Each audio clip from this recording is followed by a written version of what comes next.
John Leguizamo likes to keep it real. As an artist and comedian for more than 25 years, his work is about being raw and truthful.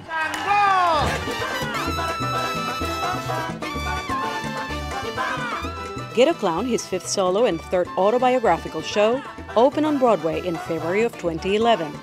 In it, he relives his beginning as a struggling actor in New York, followed by his success in Hollywood. But this one also delves deeper into the pain and family feuds he exposed in his previous shows.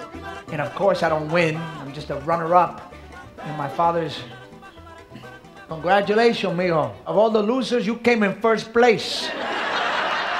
Yo creo que en esta obra de teatro, mi nueva, es más madura de todas mis obras de teatro, porque esta tiene it's got the resolution of when you get older, you know, you get my age, it's more about figuring out how to have closure with things and getting over things. And, you know, I'm no longer in my battling years, you know, when I was in my 20s and early 30s of fighting everything.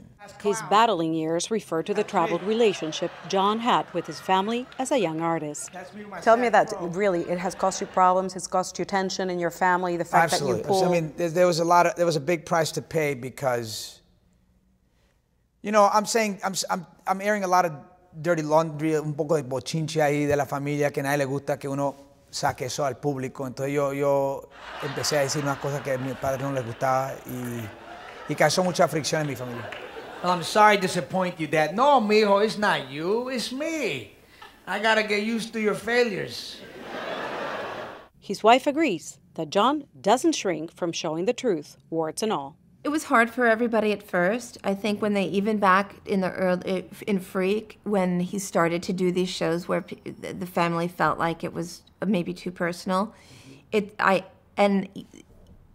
was just coming into the family at that point, and I saw them get upset, and I think they felt maybe a little too exposed.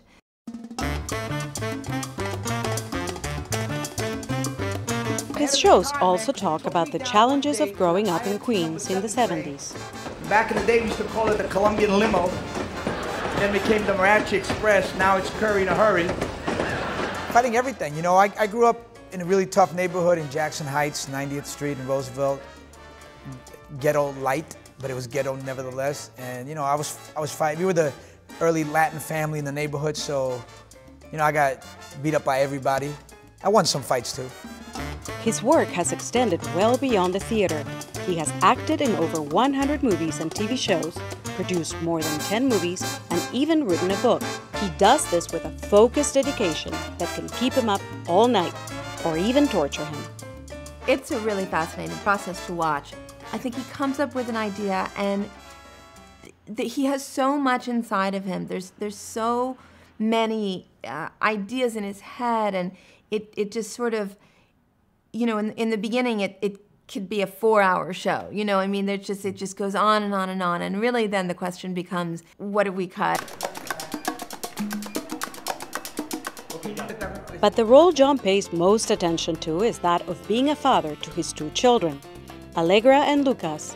He calls them Jew-Ricans because of his wife's Jewish background and his own Colombian and Puerto Rican.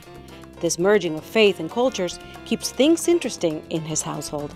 Nos encanta la tradición, me encanta todas las tradiciones católicas y judías y celebramos de todo, hasta Ramadán, lo que sea, a mí me gusta celebrar. Está súper bien. For Leguizamo, the important thing about being a dad is to break the cycle of dysfunction that existed in his family. Do they have a close relationship with their grandparents? I know perhaps you didn't have that close a relationship with your dad. No, they don't have a close relationship with my dad. My dad and I, we have moments of closeness, but it's not consistent. So they're close to their grandmothers, and they're close to me. So that's the big break in the cycle of things, you know. John grew up poor, so he says he wants to give his kids a sense of responsibility towards others. He's involved in charities that help underprivileged kids, like the kind he once was. He also follows politics closely. Are you up with what's happening in Libya? Yeah. It's crazy, huh? Because when the Spaniards conquered us in the 1600s, they wanted to be able to order us like Starbucks coffee. I'll have a tall mestizo with a double shot of mulatto and a thumb bottle gall. And Leguizamo thinks that as a recipe for life, humor is an all-important ingredient. Don't take yourself so damn serious, you know, just goof, tenga un sentido de humor, bromees un poquito, no te creas que tú eres tan perfecto que no se puede bromear.